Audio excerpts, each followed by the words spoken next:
ಓಂ ಸಾಯಿರಾಮ್. 35ನೇ ಅಧ್ಯಾಯ. ಬಾಬಾ ಅವರ ಪರೀಕ್ಷೆ. ಕಾಕಾ ಮಹಾಜನಿಯವರ ಮಿತ್ರ. ಅನಿದ್ರತೆ. ಬಾಳಾ ಪಾಟೀಲ ನೇವಾಸಕರ. ಈ ಅಧ್ಯಾಯದಲ್ಲಿಯೂ ಉದಿಯ ಮಹತ್ವವನ್ನು ಚರ್ಚಿಸಲಾಗಿದೆ. ಇಲ್ಲಿ ಬಾಬಾ ಅವರು ಇಬ್ಬರನ್ನು ಅವರಿಗೆ ಆಶೀರ್ವದಿಸಿದ ವಿಷಯವನ್ನು ತಿಳಿಸಲಾಗಿದೆ. ಬಾಬಾ ಅವರ ಪರೀಕ್ಷೆ.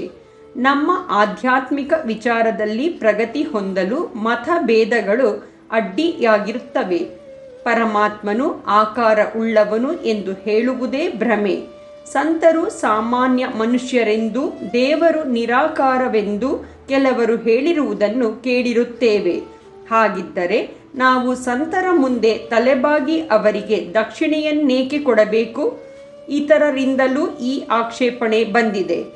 ಈ ರೀತಿಯಾದ ಆಕ್ಷೇಪಣೆಗಳನ್ನು ಸಾಯಿಬಾಬಾ ಅವರ ಬಗ್ಗೆಯೂ ಸಹ ನಾನು ಸ್ವತಃ ಕೇಳಿದ್ದೇನೆ ಮತ್ತು ಕೇಳುತ್ತಲೂ ಇದ್ದೇನೆ. ನಾವು ಶಿರಡಿಗೆ ಹೋದಾಗ ಬಾಬಾ ಅವರು ನಮ್ಮನ್ನು ದಕ್ಷಿಣೆ ಕೇಳಿದರು. ಹಾಗೆ ಕೇಳುವುದು ಸಂತರಿಗೆ ತರವಲ್ಲ ಎಂದು ಹೇಳಿದವರು ಕೆಲವರಿದ್ದಾರೆ. ಬಾಬಾ ಅವರನ್ನು ತೆಗಳಲು ಶಿರಡಿಗೆ ಹೋಗಿ ನಂತರ ಅವರ ಪ್ರಾರ್ಥನೆ ಮಾಡಿ ಬಂದವರು ಅನೇಕರಿದ್ದಾರೆ.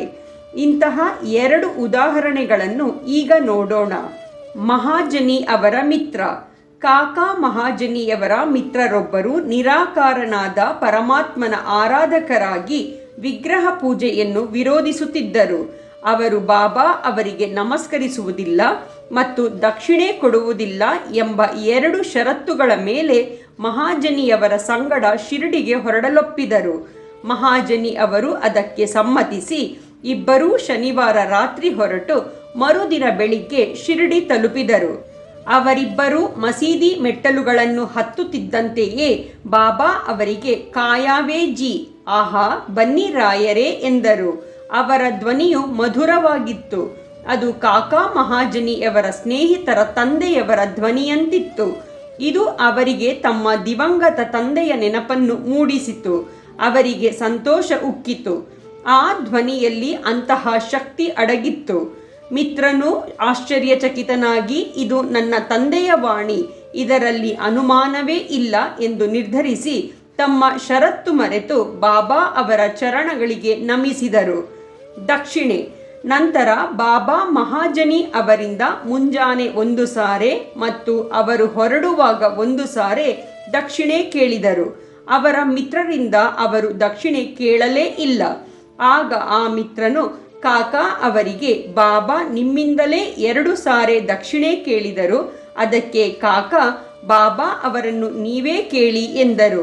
ಆಗ ಬಾಬಾ ಅವರು, ಇದೇನು ಕಿವಿ ಮಾತು ಎಂದು ಕೇಳಲು ಮಿತ್ರನು, ನಾನೂ ದಕ್ಷಿಣೆ ಕೊಡಬೇಕೆ ಎಂದು ಕೇಳಿದನು. ಆಗ ಬಾಬಾ ಅವರು, ಅದನ್ನು ನಿನಗೆ ಕೊಡಲು ಮನಸ್ಸಿರಲಿಲ್ಲ, ಆದುದರಿಂದ ನಿನಗೆ ಕೇಳಲಿಲ್ಲ. ಈಗ ನಿನಗೆ ಕೊಡಬೇಕೆನಿಸಿದರೆ ಕೊಡಬಹುದು ಎಂದರು. ಆಗ ಅವನು ಕಾಕಾ ಅವರಷ್ಟೇ, ಅಂದರೆ 17 ರೂಪಾಯಿ ದಕ್ಷಿಣೆ ಕೊಟ್ಟನು. ಆಗ ಬಾಬಾ ಅವರು, ನನ್ನ ಮತ್ತು ನಿನ್ನ ಮಧ್ಯೆ ಇರುವ ಅದೃಶ್ಯ ಗೋಡೆಯನ್ನು ಕೆಡವಿ ಹಾಕು, ಆಗ ನಾವಿಬ್ಬರೂ ಪರಸ್ಪರ ಅರಿಯಬಹುದು ಎಂದು ಹೇಳಿ ಹೊರಡಲು ಅನುಮತಿ ನೀಡಿದರು. ಆಗ ಆಕಾಶವು ಮೋಡಗಳಿಂದ ಭಯಂಕರವಾಗಿ ಕಂಡರೂ ಸಹ ಬಾಬಾ ಅವರಿಗೆ ಸುಖ ಪ್ರಯಾಣ ಕೋರಿದರು. ಅವರು ಮುಂಬಯಿಗೆ ಬಂದು ತಮ್ಮ ಮನೆಯ ಬಾಗಿಲು ಕಿಟಕಿಗಳನ್ನು ತೆರೆದು ನೋಡಲಾಗಿ ಅಲ್ಲಿ 2 ಗುಬ್ಬಿಗಳು ಮೃತ ಹೊಂದಿ ಬಿದ್ದಿರುವುದನ್ನು ಕಂಡರು. 3ನೆಯ ಗುಬ್ಬಿ ಆಗ ತಾನೇ ಹಾರಿಹೋಯಿತು. ನಾವು ಕಿಟಕಿಗಳನ್ನು ಮುಚ್ಚಿ ಹೋಗದಿದ್ದರೆ ಎಲ್ಲ ಗುಬ್ಬಿಗಳೂ ಉಳಿಯುತ್ತಿದ್ದವು. ಅವುಗಳ ಹಣೆ ಬರಹ. ಆದರೆ 3ನೆಯದನ್ನು ರಕ್ಷಿಸಲೊಸುಗವೇ ಬಾಬಾ ನಮ್ಮನ್ನು ತೀವ್ರ ಕಳಿಸಿರಬಹುದು ಎಂದು ಅವರು ಭಾವಿಸಿದರು. ಮಹಾಜನಿ ಅವರ ಯಜಮಾನ. ಮುಂಬಯಿಯ ಸಲಹಾ ವಕೀಲ ಠಕ್ಕರ ತರಮಸಿ ಜೇಠಾಬಾಯಿ ಅವರಲ್ಲಿ ಕಾಕಾ ಮ್ಯಾನೇಜರ್ ಆಗಿದ್ದರು. ಯಜಮಾನ ಮತ್ತು ನೌಕರ ಇಬ್ಬರೂ ಪರಸ್ಪರ ಸಖ್ಯದಿಂದಿದ್ದರು. ಕಾಕಾರವರು ಆಗಾಗ್ಗೆ ಶಿರಡಿಗೆ ಹೋಗಿ ಅಲ್ಲಿ ಸ್ವಲ್ಪ ದಿನ ತಂಗಿ ಬಾಬಾ ಅಪ್ಪಣೆ ಕೊಟ್ಟಾಗ ಹಿಂತಿರುಗುತ್ತಿದ್ದರು. ಇದು ಠಕ್ಕರ ತರಮಸಿ ಅವರಿಗೆ ತಿಳಿದಿತ್ತು. ಕುತೂಹಲದಿಂದ ಬಾಬಾ ಅವರನ್ನು ಪರೀಕ್ಷಿಸಲೊಸುಗ ಠಕ್ಕರರು ಹೋಳಿ ರಜಾದಿನಗಳಲ್ಲಿ ಕಾಕಾ ಅವರೊಡನೆ ಶಿರಡಿಗೆ ಹೊರಡಬೇಕೆಂದು ನಿರ್ಧರಿಸಿದರು. ಕಾಕ ತಮ್ಮೊಡನೆ ಹಿಂತಿರುಗಿ ಬರುವುದು ಖಚಿತವಾಗಿರಲಿಲ್ಲವಾದುದರಿಂದ ಇನ್ನೊಬ್ಬನನ್ನು ಸಂಗಡ ಕರೆದುಕೊಂಡು ಮೂವರು ಶಿರ್ಡಿಗೆ ಹೊರಟರು. ಕಾಕ ಜೊತೆಗೆ 2 ಸೇರು ದ್ರಾಕ್ಷೆ ತಂದಿದ್ದರು. ಶಿರ್ಡಿಗೆ ಬಂದ ಮೇಲೆ ಎಲ್ಲರೂ ಬಾಬಾ ಅವರ ದರ್ಶನಕ್ಕೋಸ್ಕರ ಮಸೀದಿಗೆ ಹೋದರು. ಆಗ ಅಲ್ಲಿ ಬಾಬಾ ಸಾಹೇಬ ತರ್ಕಡ ಅವರೂ ಇದ್ದರು. ಠಕ್ಕರ ಅವರು ತರ್ಕಡರಿಗೆ ಇಲ್ಲಿಗೆ ಏಕೆ ಬಂದಿರಿ ಎಂದು ಕೇಳಲು ದರ್ಶನಕ್ಕೆ ಎಂದು ತರ್ಕಡ ಉತ್ತರವಿತ್ತರು. ಆಗ ಠಕ್ಕರ ಅವರು ಪುನಃ ಇಲ್ಲೇನಾದರೂ ಪವಾಡ ಜರುಗಿತೆ ಎಂದು ಕೇಳಿದರು. ಅದಕ್ಕೆ ಶ್ರೀ ತರ್ಕಡ ಅವರು ಪವಾಡವನ್ನು ನೋಡುವುದು ತಮ್ಮ ಉದ್ದೇಶವಲ್ಲವೆಂದು ಹೇಳಿ ಇಲ್ಲಿ ಭಕ್ತರ ಬಯಕೆ ಈಡೇರುತ್ತದೆ ಎಂದರು. ಆಗ ಕಾಕ ಬಾಬಾ ಅವರಿಗೆ ನಮಸ್ಕರಿಸಿ ತಾವು ತಂದ ದ್ರಾಕ್ಷಿ ಅರ್ಪಿಸಿದರು. ಬಾಬಾ ಅವರು ಅವುಗಳನ್ನು ಎಲ್ಲರಿಗೂ ಹಂಚಲು ಹೇಳಿದರು. ಠಕ್ಕರ ಅವರಿಗೂ ದ್ರಾಕ್ಷಿ ಬಂದಿತ್ತು. ಡಾಕ್ಟರರು ದ್ರಾಕ್ಷಿಯನ್ನು ಚೆನ್ನಾಗಿ ತೊಳೆಯದೆ ತಿನ್ನಬಾರದೆಂದು ಹೇಳಿದ್ದರಿಂದ ಠಕ್ಕರ ಅವರಿಗೆ ಅದನ್ನು ಹಾಗೆಯೇ ತಿನ್ನಲು ಮನಸ್ಸೊಪ್ಪಲಿಲ್ಲ. ಅಂತೆಯೇ ಅದನ್ನು ತಿರಸ್ಕರಿಸುವ ಮನಸ್ಸೂ ಇರಲಿಲ್ಲ. ಈ ರೀತಿ ಅವರು ಗೊಂದಲದಲ್ಲಿ ಬಿದ್ದರು. ಅನಿವಾರ್ಯವಾಗಿ ಅದನ್ನು ಬಾಯಿಯಲ್ಲಿ ಹಾಕಿಕೊಂಡರು.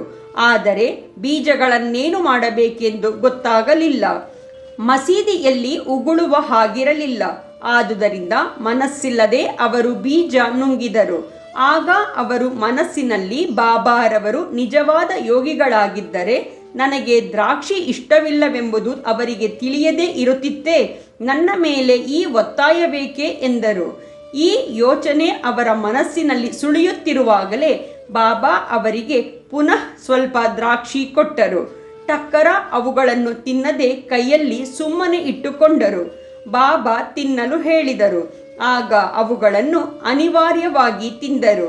ಈಗ ಅವುಗಳಲ್ಲಿ ಬೀಜವಿಲ್ಲದಿದ್ದನ್ನು ಕಂಡು ಆಶ್ಚರ್ಯಚಕಿತರಾದರು. ಅವರು ಪವಾಡ ನೋಡಲು ಅಪೇಕ್ಷಿಸಿದ್ದರಲ್ಲವೇ?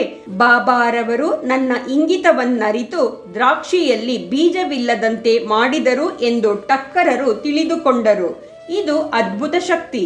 ಮತ್ತೊಮ್ಮೆ ಪರೀಕ್ಷಿಸಲೊಸುಗ ಅವರು ಕಾಕ ಅವರಿಗೆ ನೀವು ತಂದಿದ್ದ ದ್ರಾಕ್ಷಿ ಎಂತಹುದು ಎಂದು ಕೇಳಲು ಅವರು ಸಬೀಜ ದ್ರಾಕ್ಷಿ ಎಂದು ಉತ್ತರಿಸಿದರು. ಇದನ್ನು ಕೇಳಿದ ಠಕ್ಕರ ಅವರಿಗೆ ಮತ್ತಷ್ಟು ಆಶ್ಚರ್ಯವಾಯಿತು. ತಮ್ಮ ನಂಬಿಕೆಯನ್ನು ದೃಢಪಡಿಸಿಕೊಳ್ಳಲೋಸುಗ ಶ್ರೀ ಠಕ್ಕರ ಅವರು ಮತ್ತೊಮ್ಮೆ ಬಾಬಾ ಅವರು ನಿಜವಾದ ಸಂತರಿದ್ದರೆ ಈ ಸಾರಿ ದ್ರಾಕ್ಷಿಯನ್ನು ಮೊದಲು ಕಾಕ ಅವರಿಗೆ ಕೊಡಲಿ ಎಂದು ಮನಸ್ಸಿನಲ್ಲಿ ಅಂದುಕೊಂಡರು. ಆ ಸಲವೂ ಸಹ ಬಾಬಾ ಅವರ ಇಂಗಿತವನ್ನರಿತು ಹಂಚುವುದನ್ನು ಮೊದಲು ಕಾಕ ಅವರಿಂದ ಆರಂಭಿಸಲು ಹೇಳಿದರು. ಈ ಪವಾಡಗಳು ಶ್ರೀ ಠಕ್ಕರ ಅವರಿಗೆ ಸಾಕಷ್ಟು ನಂಬಿಕೆ ಹುಟ್ಟಿಸಿದವು. ಶ್ಯಾಮ ಅವರು ಠಕ್ಕರರನ್ನು ಕಾಕಾರವರ ಯಜಮಾನರೆಂದು ಬಾಬಾ ಅವರಿಗೆ ಪರಿಚಯ ಮಾಡಿಕೊಟ್ಟರು. ಆಗ ಬಾಬಾ ಇವರು ಎಂತಹ ಯಜಮಾನರು, ಅವರಿಗೆ ಬೇರೆ ಯಜಮಾನನಿದ್ದಾನೆ ಎಂದು ಹೇಳಿದರು. ಕಾಕ ಸಂತಸಗೊಂಡರು. ಠಕ್ಕರ ಅವರು ಬಾಬಾ ಅವರಿಗೆ ನಮಸ್ಕರಿಸಿ ವಾಡಾಕ್ಕೆ ಹಿಂತಿರುಗಿದರು. ಮಧ್ಯಾಹ್ನದ ಆರತಿ ನಂತರ ಎಲ್ಲರೂ ಹೊರಡಲು ಅನುಮತಿ ಪಡೆಯಲು ಬಾಬಾ ಅವರ ಕಡೆಗೆ ಬಂದರು. ಶ್ಯಾಮ ಠಕ್ಕರ ಅವರ ಪರವಾಗಿ ಮಾತನಾಡಿದರು. ಆಗ ಬಾಬಾ ಅವರು ಚಂಚಲ ಚಿತ್ತದ ಮನುಷ್ಯನೊಬ್ಬನಿದ್ದನು. ಅವನು ಆರೋಗ್ಯವಾಗಿಯೂ ಐಶ್ವರ್ಯವಂತನಾಗಿಯೂ ಇದ್ದನು. ಆದರೂ ಸಲ್ಲದ ವಿಷಯಗಳನ್ನು ಮನಸ್ಸಿಗೆ ಹಚ್ಚಿಕೊಂಡು ಅಶಾಂತಿಯಿಂದ ಇದ್ದನು. ಅವನ ಸ್ಥಿತಿಯನ್ನು ಕಂಡು ಕನಿಕರಪಟ್ಟು ನಾನು ಅವನಿಗೆ ನಿನ್ನ ಮನಸ್ಸನ್ನು ಒಂದು ಕಡೆ ನಿಶ್ಚಿತವಾಗಿ ಇಡು, ಹೀಗೇಕೆ ಚಂಚಲನಾಗಿರುವೆ, ಒಂದೇ ಸ್ಥಳವನ್ನು ನಂಬು ಎಂದು ಹೇಳಿದೆನು ಎಂದು ಉತ್ತರ ಕೊಟ್ಟರು. ಬಾಬಾ ಅವರು ತಮ್ಮನ್ನೇ ಉದ್ದೇಶಿಸಿ ಮಾತನಾಡಿದರು ಎಂಬುದು ಠಕ್ಕರ ಅವರಿಗೆ ತಿಳಿಯಿತು. ಅವರಿಗೆ ಕಾಕ ಅವರೂ ಸಹ ತಮ್ಮ ಜೊತೆಯಲ್ಲಿ ಹಿಂತಿರುಗಬೇಕೆಂದು ಮನಸ್ಸಿತ್ತು. ಬಾಬಾ ಠಕ್ಕರರ ಜೊತೆಯಲ್ಲಿ ಹೊರಡಲು ಕಾಕ ಅವರಿಗೆ ಆಜ್ಞಾಪಿಸಿದರು. ಇದರಿಂದ ಠಕ್ಕರರಿಗೆ ಸಮಾಧಾನವಾಯಿತು. ಆಗ ಬಾಬಾ ಕಾಕ ಅವರಿಂದ 15 ರೂಪಾಯಿ ದಕ್ಷಿಣೆ ಕೇಳಿ ತೆಗೆದುಕೊಂಡರು. ನಂತರ ಕಾಕ ಅವರನ್ನು ಕುರಿತು, ನಾನು ಯಾರಿಂದಲಾದರೂ 1 ರೂಪಾಯಿ ದಕ್ಷಿಣೆ ತೆಗೆದುಕೊಂಡರೆ ಅದರ 10ರಷ್ಟು ಹಿಂತಿರುಗಿಸಬೇಕಾಗುತ್ತದೆ. ನಾನು ಉಚಿತವಾಗಿ ಏನನ್ನೂ ಪಡೆಯುವುದಿಲ್ಲ, ವಿವೇಚನೆ ಇಲ್ಲದೆ ಯಾರನ್ನೂ ಕೇಳುವುದಿಲ್ಲ. ನನ್ನ ಗುರುವು ಆಜ್ಞೆ ಮಾಡಿದವರಿಂದ ಮಾತ್ರ ದಕ್ಷಿಣೆ ಪಡೆಯುತ್ತೇನೆ. ನನ್ನ ಗುರುವಿಗೆ ಅವನು ಋಣಿಯಾಗಿದ್ದರೆ ಮಾತ್ರ ಅವನಿಂದ ದಕ್ಷಿಣೆ ಪಡೆಯುತ್ತೇನೆ. ದಾನಿಯು ಬೀಜ ಬಿತ್ತಿ ಮುಂದಿನ ಸುಗ್ಗಿಯ ಪೈರನ್ನು ಪಡೆಯುತ್ತಾನೆ. ನೀವು ಪೂರ್ವ ಜನ್ಮದಲ್ಲಿ ಕೊಡದೇ ಇದ್ದರೆ ಈ ಜನ್ಮದಲ್ಲಿ ನಿಮಗೆ ಸಿಗಲಾರದು. ಆದುದರಿಂದ ತೆಗೆದುಕೊಳ್ಳಲು ಮುಖ್ಯ ಸಾಧನ ಕೊಡುವುದು. ದಕ್ಷಿಣೆಯನ್ನು ಕೊಡುವುದರಿಂದ ವೈರಾಗ್ಯವು ವೃದ್ಧಿಯಾಗುತ್ತದೆ. ಅದರಿಂದ ಭಕ್ತಿ ಮತ್ತು ಜ್ಞಾನ ದೊರೆಯುತ್ತದೆ. 1 ಕೊಟ್ಟು 10ರಷ್ಟು ಪಡೆಯಿರಿ ಎಂದು ಹೇಳಿದರು. ಇದನ್ನು ಕೇಳಿ ಟಕ್ಕರ ಅವರು ತಮ್ಮ ನಿರ್ಧಾರವನ್ನು ಬದಲಾಯಿಸಿ 15 ರೂಪಾಯಿ ದಕ್ಷಿಣೆ ಕೊಟ್ಟರು. ತಮ್ಮ ಅನುಮಾನಗಳು ಪರಿಹಾರವಾಗಿದ್ದುದನ್ನು ಕಂಡು ಶಿರಡಿಗೆ ಬಂದಿದ್ದು ಒಳಿತಾಯಿತು ಎಂದು ಸಮಾಧಾನ ಪಟ್ಟರು. ಎಲ್ಲ ಕಾರ್ಯವನ್ನೂ ಅವರೇ ಮಾಡುತ್ತಿದ್ದರೂ ಸಹ ಬಾಬಾ ವೈರಾಗ್ಯದಿಂದ ಇರುತ್ತಿದ್ದರು. ನಮಸ್ಕಾರ ಮಾಡಲಿ ಬಿಡಲಿ, ದಕ್ಷಿಣೆ ಕೊಡಲಿ ಬಿಡಲಿ, ಎಲ್ಲರೂ ಅವರ ದೃಷ್ಟಿಯಲ್ಲಿ ಒಂದೇ. ಯಾರನ್ನೂ ಅವರು ಅವಮಾನ ಪಡಿಸುತ್ತಿರಲಿಲ್ಲ ಅಥವಾ ತಮ್ಮನ್ನು ಪೂಜಿಸುತ್ತಿರುವರೆಂದು ಸಂತೋಷ ಪಡುತ್ತಿರಲಿಲ್ಲ. ಅನಿದ್ರತೆ. ಬಾಂದ್ರಾದ ಕಾಯಸ್ಥ ಪ್ರಭು ಜಾತಿಯವನೊಬ್ಬನು ಬಹಳ ಕಾಲದಿಂದ ಅನಿದ್ರತೆಯಿಂದ ನರಳುತ್ತಿದ್ದನು. ಅವನು ಹಾಸಿಗೆಯ ಮೇಲೆ ಮಲಗಿಕೊಂಡ ಕೂಡಲೇ ಅವನ ಗತಿಸಿದ ಅಜ್ಜ ಕಾಣಿಸಿಕೊಂಡು ಬೈದು ಶಾಪ ಕೊಡುತ್ತಿರುವಂತೆ ಭಾಸವಾಗುತ್ತಿತ್ತು. ಇದು ಅವನ ನಿದ್ರೆಯನ್ನು ಭಂಗ ಮಾಡಿ ಇಡೀ ರಾತ್ರಿ ವೇದನೆ ಮಾಡುತ್ತಿತ್ತು. ಅವನು ಬಹಳ ಚಿಂತೆಯಲ್ಲಿದ್ದನು. ಈ ಬಗ್ಗೆ ಬಾಬಾ ಅವರ ಭಕ್ತರೊಬ್ಬರನ್ನು ವಿಚಾರಿಸಿದನು. ಆಗ ಅವರು ಉದಿಯೇ ದಿವ್ಯೌಷಧವೆಂದು ಸಲಹೆ ಮಾಡಿದರು ಮತ್ತು ಸ್ವಲ್ಪ ಉದಿಯನ್ನು ಕೊಟ್ಟು ರಾತ್ರಿ ಮಲಗುವಾಗ ಸ್ವಲ್ಪ ಹಣೆಗೆ ಹಚ್ಚಿಕೊಂಡು ಉದಿ ಪೊಟ್ಟಣವನ್ನು ತಲೆದಿಂಬಿನ ಕೆಳಗೆ ಇಟ್ಟುಕೊಳ್ಳುವಂತೆ ಹೇಳಿದರು. ಅವರು ಇದರಂತೆ ಮಾಡಿ ಆ ರಾತ್ರಿ ಸುಖವಾಗಿ ನಿದ್ರೆ ಬಂದುದನ್ನು ನೋಡಿ ಆಶ್ಚರ್ಯಗೊಂಡರು. ಅವರು ಈ ಕ್ರಮವನ್ನು ಮುಂದುವರೆಸಿದರು. ರಾತ್ರಿ ಮಲಗುವಾಗ ಹಾಸಿಗೆ ಹತ್ತಿರ ಬಾಬಾ ಫೋಟೋ ತೂಗು ಹಾಕಿದರು. ಪ್ರತಿದಿನವೂ ಆ ಫೋಟೋ ಪೂಜೆ ಮಾಡ ಹತ್ತಿದರು ಮತ್ತು ಗುರುವಾರ ಹಾರ ಮತ್ತು ನೈವೇದ್ಯಗಳನ್ನು ಅರ್ಪಿಸಹತ್ತಿದರು. ಅನಂತರ ಅವರು ಸುಖವಾಗಿದ್ದರು. ಬಾಳಾಜಿ ಪಾಟೀಲ ನೇವಾಸಕರ. ಬಾಳಾಜಿ ನೇವಾಸಕರ ಬಾಬಾ ಅವರ ಪರಮ ಭಕ್ತನಾಗಿದ್ದನು. ಅವನು ಬಾಬಾ ಅವರಿಗೆ ಶ್ರೇಷ್ಠತಮವಾದ ನಿಸ್ವಾರ್ಥವಾದ ಸೇವೆ ಸಲ್ಲಿಸಿದನು. ಬಾಬಾ ಅವರು ಹಾದು ಹೋಗುತ್ತಿದ್ದ ಶಿರಡಿಯ ದಾರಿಯನ್ನು ಅಚ್ಚುಕಟ್ಟಾಗಿ ಗುಡಿಸಿ ಶುಚಿಯಾಗಿಟ್ಟಿದ್ದನು.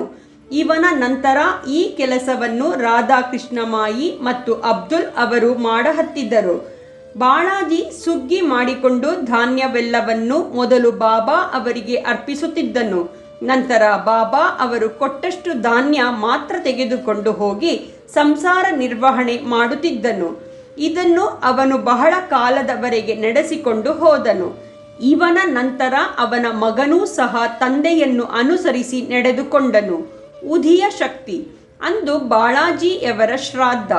ಅನೇಕ ಅತಿಥಿಗಳು ಮನೆಗೆ ಬಂದರು. ಅಡಿಗೆ ಮಾಡಿದುದಕ್ಕಿಂತ 3ರಷ್ಟು ಜನ ಕೂಡಿದ್ದರು. ಶ್ರೀಮತಿ ನೇವಾಸಕರ ಅವರಿಗೆ ದಿಕ್ಕು ತೋಚದಂತಾಯಿತು. ಮಾಡಿರುವ ಅಡಿಗೆ ಎಲ್ಲರಿಗೂ ಸಾಕಾಗುವುದಿಲ್ಲವೆಂದು, ತಮ್ಮ ಮನೆತನದ ಗೌರವಕ್ಕೆ ಭಂಗ ಬಂದಿತೆಂದು ಅವರು ವ್ಯಾಕುಲದಿಂದ ಇದ್ದರು. ಆಗ ಅವರ ಅತ್ತೆಯವರು, ಹೆದರಬೇಡ, ಇದು ಬಾಬಾ ಅವರ ಆಹಾರ, ನಮ್ಮದಲ್ಲ. ಆಹಾರದ ಪಾತ್ರೆಗಳನ್ನು ಬಟ್ಟೆಯಿಂದ ಮುಚ್ಚು, ಅವುಗಳ ಮೇಲೆ ಉದಿಯನ್ನು ಸಿಂಪಡಿಸು, ನಂತರ ಊಟ ಬಡಿಸು. ಸಾಯಿಬಾಬಾ ಅವರು ನಮ್ಮನ್ನು ಈ ಕಷ್ಟದಿಂದ ಪಾರು ಮಾಡುವರು ಎಂದು ಸಮಾಧಾನ ಹೇಳಿದರು. ಹಾಗೆ ಮಾಡಲು ಆಹಾರವು ಎಲ್ಲರಿಗೂ ಸಾಕಾಗಿ ಇನ್ನೂ ಹೆಚ್ಚಿಗೆ ಉಳಿದು ಹೋಯಿತು. ಭಕ್ತಿಯಂತೆ ಅನುಭವ. ಸರ್ವರೂಪದಲ್ಲಿ ಸಾಯಿಬಾಬಾ. ಶಿರಡಿಯ ರಘುಪಾಟೀಲ ಎಂಬುವರು ಒಮ್ಮೆ ಬಾಳಾಜಿ ಪಾಟೀಲರನ್ನು ಕಾಣಲು ನೇವಾಸಕ್ಕೆ ಹೋಗಿದ್ದರು. ಆ ರಾತ್ರಿ ದನದ ಕೊಟ್ಟಿಗೆಯಲ್ಲಿ ಒಂದು ಸರ್ಪ ಬುಸುಗುಟ್ಟುತ್ತಿದ್ದುದನ್ನು ಕಂಡರು.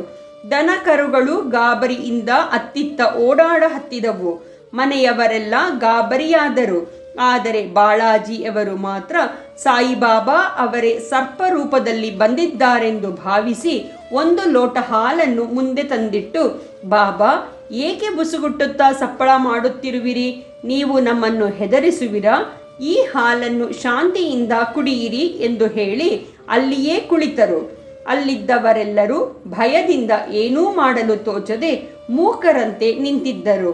ಸ್ವಲ್ಪ ಹೊತ್ತಿನ ಮೇಲೆ ಆ ಸರ್ಪವು ಹಾಲನ್ನು ಕುಡಿದು ಮಾಯವಾಯಿತು. ಎಲ್ಲಿಗೆ ಹೋಯಿತೆಂಬುದು ಯಾರಿಗೂ ತಿಳಿಯಲಿಲ್ಲ. ದನದ ಕೊಟ್ಟಿಗೆಯನ್ನೆಲ್ಲ ಹುಡುಕಿದರೂ ಅದು ಸಿಗಲಿಲ್ಲ.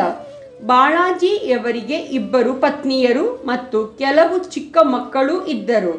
ಅವರು ನೇವಾಸದಿಂದ ಬಾಬಾ ಅವರ ದರ್ಶನಕ್ಕೋಸ್ಕರ ಶಿರಡಿಗೆ ಆಗಾಗ ನಡೆದು ಬರುತ್ತಿದ್ದರು. ಅವರಿಗೆ ಬಾಬಾ ಅವರು ಸೀರೆ ಕುಪ್ಪಸಗಳನ್ನು ಕೊಂಡು ತಂದು ಅವುಗಳನ್ನು ಕೊಟ್ಟು ಆಶೀರ್ವದಿಸುತ್ತಿದ್ದರು. ಓಂ ಶ್ರೀ ಸಾಯಿ ಪ್ರಣಾಮ.